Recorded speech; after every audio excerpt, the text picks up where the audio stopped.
जनता भी आई है और यहाँ जवाब देने का काम 30 मई को किया जाएगा। तो वो कौन लोग हैं बहन जी जो मतलब गांव में सरपंचों के प्रोग्राम करा रहे हैं, जन दरबार लगा रहे हैं, भिवानी जिले में भी लगाया पीछे दिनों में, अभी भी चल रहा है मेवात के अंदर, वो कौन लोग हैं फिर? भाई आपने एक और बयान सुना होगा, सरकार ने बोला कमेटियां गठित की जाएंगी गांव में और वो गांव का विकास कार्य करवाएंगी, तो वो कमेटियां कहां से लाएंगे? ये तो हर उसमें होता है, हाथ की पांचों उंगली बराबर नहीं होती हैं।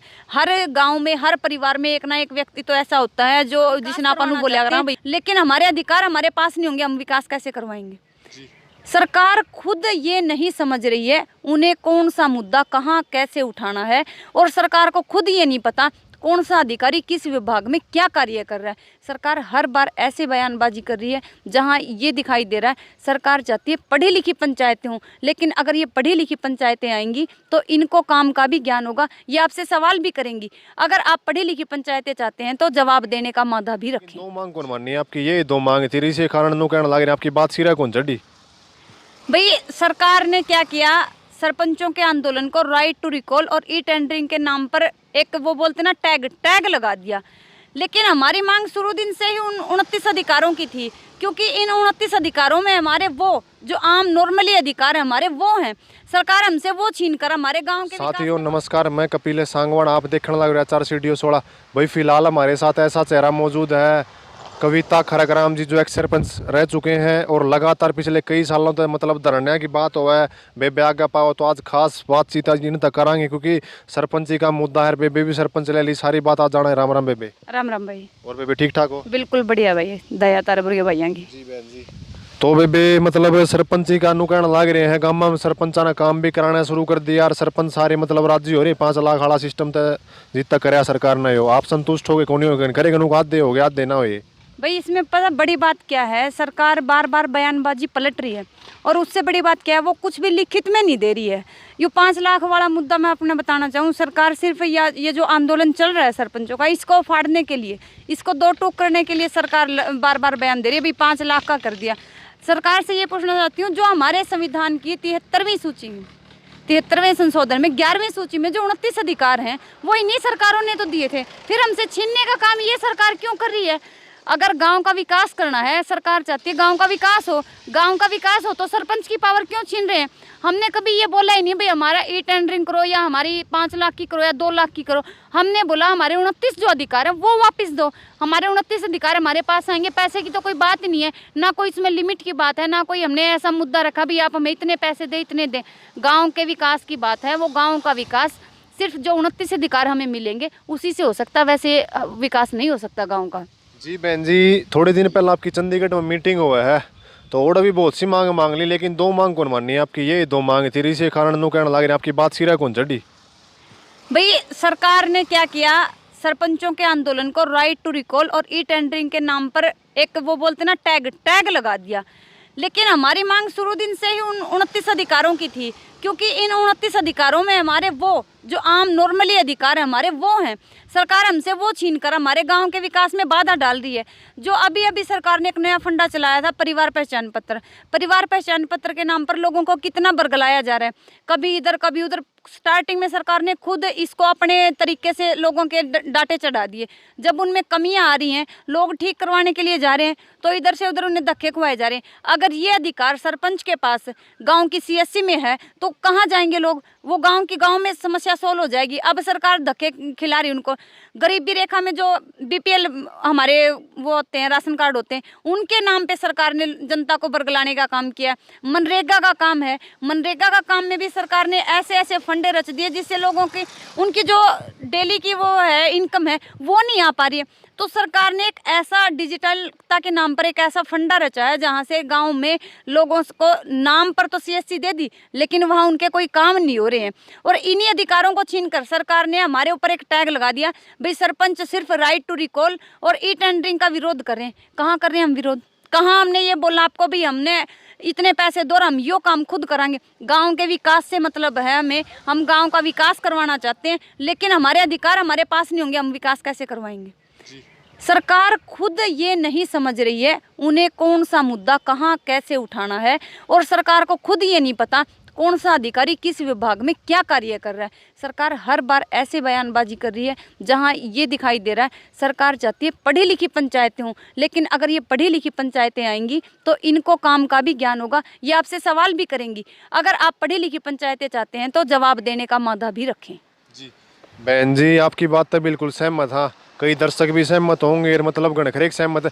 लेकिन कोई भी राजा हो अपनी प्रजा का नुकसान क्यों चाहोगा मेरे बेबे? जिस तरह भी ये पहला टेम में राज्य महाराजा आया करते, उस टेम में मतलब जनता का कोई वो को राज्य महाराजे हमेशा जनता का भला सोचा करते। तो आज का टेम आप बात करें तो संविधान है 21वीं सदी चलन लग रही है। तो मान लिया मुख्यमंत्री जी राज्य हो गए हरियाणा का आजाद का है उस भाषा में, लेकिन ये क्यों चाहोगे कि हमारी प्रजा का नुकसान हुआ है? भाई हरियाणा का सबसे बड़ा दुर्भाग्य यहाँ गठबंधन की सरकार है और उन दोनों में होड़ लगी हुई है भी तू क्रेडिट ले ले तू ले ले, लेकिन उनका क्रेडिट के चक्कर में जो आपने बोला भी राजा चावे है, राजा ने बिनुए को नहीं बेरा की हो रहा तेरी प्रजा गिल है। जब तक राजा को ये नहीं पता होगा आपकी प्रजा में समस्याएं क्या हैं, उनका समाधान कैसे होगा। वो तो सिर्फ मीडिया के सामने आए, उन्होंने बयानबाजी कर दी, उन्होंने इकट्ठा हुए उसमें 70 में बिल पास कर दिया। बिल पास करने से पहले उन्हें खुद को ये पता है आप क्या पास कर रहे हैं, उन्हें खुद को यही नहीं पता है कौन सा अधिकारी किस महकमे में क्या काम करता है। उन्होंने अभी मैं आपको बताऊं ई टेंडरिंग के मुद्दे पे बोला भाई हम आपको जेई देंगे, टेक्निकल इंजीनियर देंगे। हमारे पास पंचायत विभाग में पहले से जेई हैं, जब जेई हैं तो वो कैसे देंगे? अरे इतने तुम यहाँ लोगों को झूठ बोलने का काम कर रहे हो। वो चाहते हैं पढ़ी लिखी पंचायतें, पढ़े लिखे सरपंच आए, लेकिन मैं यहाँ चाहती हूँ जो ऊपर हमारे एमएलए एमपी वो भी पढ़े लिखे आए, ताकि उनको ये पता हो कौन सा अधिकार कब कैसे यूज करना है। संविधान में जो हमारे अधिकार दिए हुए उनको कैसे लागू करना है। संविधान में हमने जो इतनी चीज़ें रखी हैं विकास के लिए, उन चीज़ों को किस समय पर कैसे लागू करना है, जब इन्हें खुद यही नहीं पता है। ये खुद सारे के सारे यहाँ पर मैं सबसे बड़ा दुर्भाग्य हमारे साथ क्या है, हमारे भारत में लगभग 40 बलात्कारी सांसद बैठे हैं सरकार में, तो क्या विकास करेंगे वो? बीजेपी ने एक ऐसी मशीन रखी हुई है जो भी उसमें जाता है, चाहे वो बलात्कारी हो, चाहे वो गुंडा हो, चाहे वो चोर चकेरी हो, वो उसमें जाता है धुल के साफ हो जाता है। वो बीजेपी में आने के बाद सारे साफ हो जाते हैं। लेकिन यहाँ तो हर रोज ऐसे मुद्दे उठते हैं जहाँ पर ये दिखाई दे रहा है सरकार अपने आप में कितनी नाकामयाब है।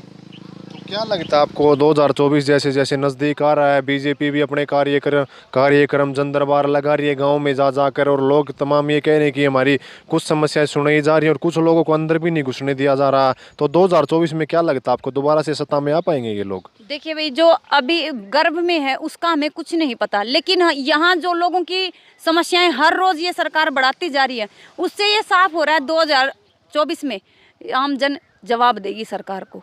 जो इन्होंने अब यहाँ जनता के साथ लोकतंत्र को लठतंत्र बनाने का काम किया, यहाँ वोट की चोट से 2024 में जवाब दिया जाएगा। यहाँ एक बड़ा मुद्दा ये भी है, आज तक किसी भी सरकार ने गांव की छोटी चौधर पर लाठियाँ नहीं बांधी थी, लेकिन इस सरकार ने उन्हें भी नहीं बख्शा। जब एक चौधर को भाई नैनो लाठी मार दी तो किसको बख्शेंगे? आम जन तो है ही नहीं फिर इनके लिए। तो इसीलिए सारी जनता 2024 में ने वोट की चोट से जवाब देगी। जी तो बहन जी, आखिरी प्रश्न पूछ के मैं मेरी बातचीत पूरी करूंगा। अब तमाम सरपंच ये कह रहे हैं कि हमारी लड़ाई खत्म हो गई, हमने गांव में मतलब काम कराना स्टार्ट कर दिया, और कुछ सरपंच ये कह रहे हैं कि हमारी मतलब लड़ाई अभी जारी है। बिल्कुल जारी है भाई। अभी आज जो जिला स्तर पर हमारा रोष प्रदर्शन था, पुतले फूके गए हैं, वो भी फूका है हमने। यहाँ आने से पहले पुतला भी फूक के आए हम। और अभी जो 30 तारीख को जींद में पूरे हरियाणा के सरपंच 30 मई को एक विशाल महापंचायत करेंगे और यहाँ सरकार को दिखाने का काम करेंगे भी आप में कितना दम है। सरकार हर फंडा आजमा रही है सरपंचों का आंदोलन फैल करने के लिए, लेकिन यहाँ एक गांव में भाईचारा एक ऐसी मिसाल बनता जा रहा है भाई सरपंचों का आंदोलन ना टूटा था ना टूटेगा। और यहाँ अपने जो अधिकार हैं उन अधिकारों की मांग के लिए आमजन, जो गांव में आमजन है वो भी सारे इकट्ठा हो चुके हैं। पहले सरकार ये बोलती थी सिर्फ सरपंच आए हैं आंदोलन में, लेकिन अब की बार आम जनता भी आई है और यहाँ जवाब देने का काम 30 मई को किया जाएगा। तो वो कौन लोग हैं बहन जी जो मतलब गांव में सरपंचों के प्रोग्राम करा रहे हैं, जन दरबार लगा रहे हैं, भिवानी जिले में भी लगाया पीछे दिनों में, अभी भी चल रहा है मेवात के अंदर, वो कौन लोग हैं फिर? भाई आपने एक और बयान सुना होगा, सरकार ने बोला कमेटियाँ गठित की जाएंगी गाँव में और वो गाँव का विकास कार्य करवाएंगी। तो वो कमेटियाँ कहाँ से लाएंगे? ये तो हर उसमें होता है, हाथ की 5 उंगली बराबर नहीं होती हैं। हर गांव में हर परिवार में एक ना एक व्यक्ति तो ऐसा होता है जो जिसने अपन बोलिया कर भाई कड़ी बिगाड़ हुआ है, वो ऐसा काम खुद उन्हीं के बंदे कर रहे हैं। बाहर से गांव का कोई ऐसा बंदा नहीं आया है भाई वो किसी का प्रोग्राम दे रहा है। उन्हीं के बंदे अपने आप से आके व्यवस्थाएं करते हैं और प्रोग्राम कर लेते हैं। उनको ये हो रहा है भाई हम मीडिया में दिखा रहे हैं कि गांव के लोग हमारा जन दरबार लगा रहे हैं। अगर वो जन दरबार लगाते तो इतनी बेरोजगारी, इतना क्राइम, इतने बलात्कार कहाँ से बढ़ते। तो धन्यवाद प्रियंका, वो कविता, मैंने आपने जो अपना कीमती समय दिया। ये बात तो आपकी बिल्कुल जायज़ है। ये वीडियो दिन प्रतिदिन वायरल होती जा रही है कि जो मतलब अपनी समस्या न बताओ ना हाथ पकड़ के युवा बड़का न बाहर काट दे हैं। पीछे दिन हम पूछे कि सीटी क्वालिफाइड, तो माननीय मुख्यमंत्री जी ये कम है, नहीं होगा तो नहीं होगा, जो चीज़ बन गई वह बन गई। तो भाई इस वीडियो ने ज़्यादा से ज़्यादा शेयर कर दियो, कमेंट सेक्शन में कमेंट जरूर करियो। मैं आपका कपिल भाई सांगवान, धन्यवाद।